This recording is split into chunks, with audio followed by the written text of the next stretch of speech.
स्वभावाभिकर्णस्य व्यक्तजीविता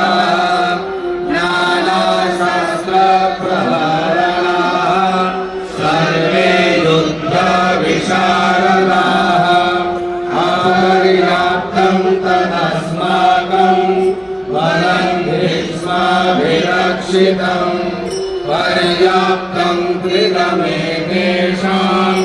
वरं भीमाभिरक्षितम् अयनेषु च सर्वेषु यथा भागमवस्थितं भवन्तः सर्व एव हि तस्य संयमयन् हर्षं गुरुवृद्धः पितामहः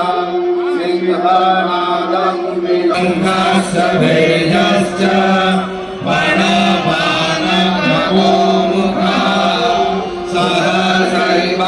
सहसैवाभ्यहन्यन्त